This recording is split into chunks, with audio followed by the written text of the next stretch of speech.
A few things to get out of the way first. I'm not a constitutional scholar. I have been trained in constitutional law, and I use it pretty much week to week in my law practice.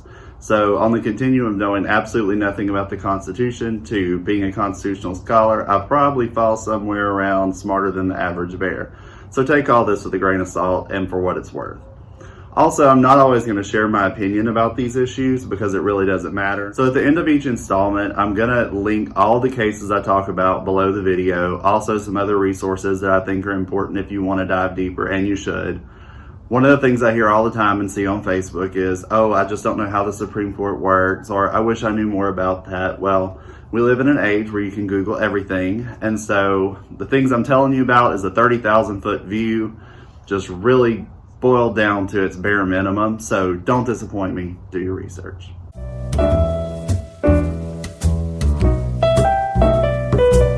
So I thought, why not start with the First Amendment? And one of the first things the First Amendment talks about is the freedom of religion, specifically the Establishment Clause and the Free Exercise Clause.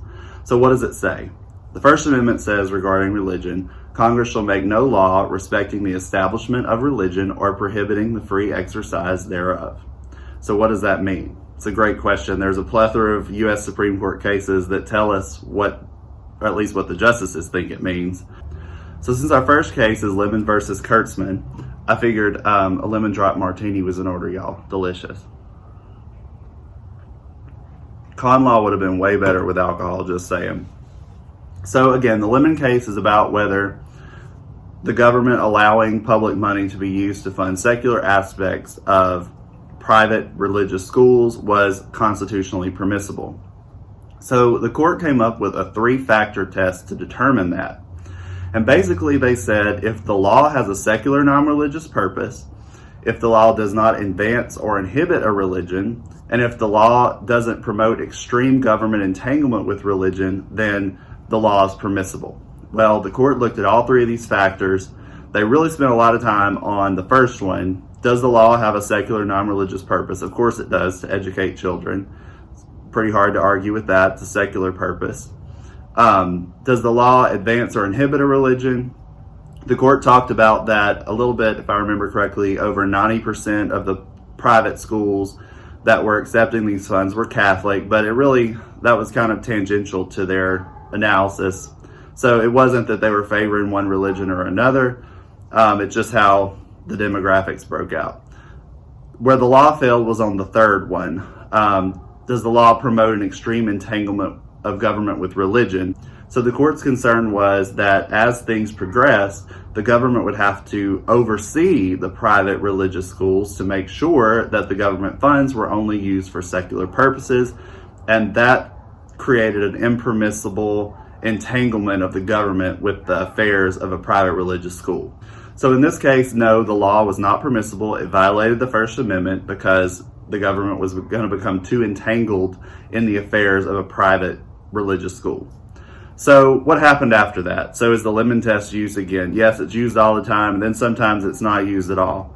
The Supreme Court is a big fan of a saying that my friend Chelsea Hoosier told me in high school: when life gives you lemons, throw them back. So they gave us the Lemon test and they threw it back to the lower courts. Y'all use this test when you're talking about the Establishment Clause, but the court doesn't always use the test themselves.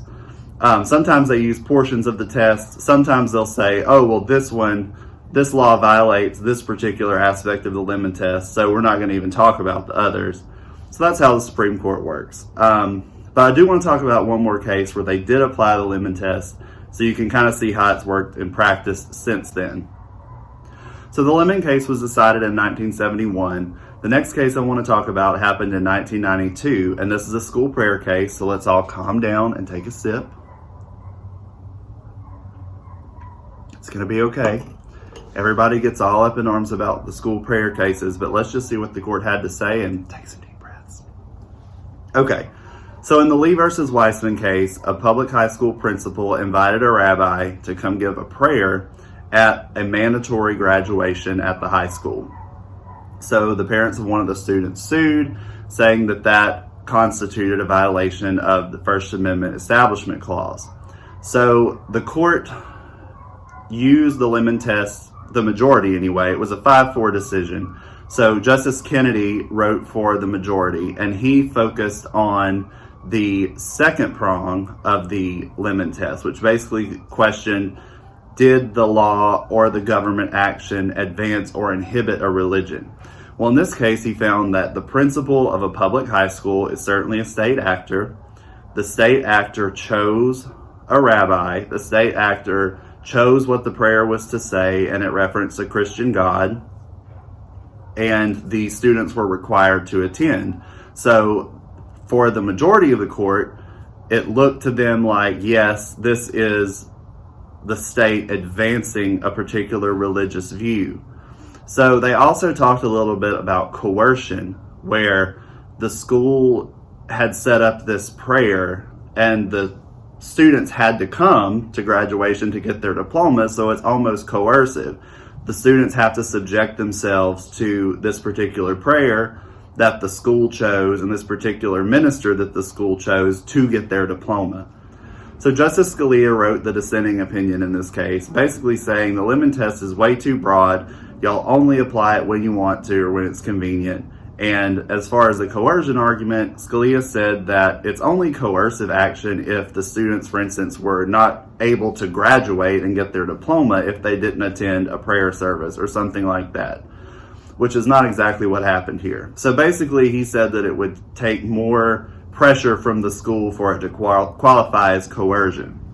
Scalia also cited that there's a rich tradition in this country of referencing a Christian God in the government. For instance, presidential Thanksgiving declarations.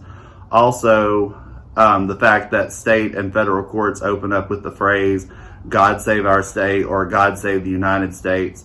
So Scalia is not a fan of the Lemon test. He said in a later case, the Lamb's Chapel case in 93, I believe, and I quote, "The Lemon test arises like some ghoul in a late-night horror movie that repeatedly sits up in its grave and shuffles abroad after being repeatedly killed and buried." So Justice Scalia was not one to mince words. So say what you want about the Lemon test, that's how the Supreme Court has sorted through a lot of these religion cases, by taking this three-step approach and saying, does the law or government action have a secular purpose? If it does, we're good. Does the law advance or inhibit a religion? If it does, we're not good. The government's not in the business of either advancing or inhibiting any particular religion. And of course, number three, would the law or government action promote extreme government entanglement with religion? Because the last thing we want is government and religion or religion and government. So anyway, that's what I think. What do y'all think?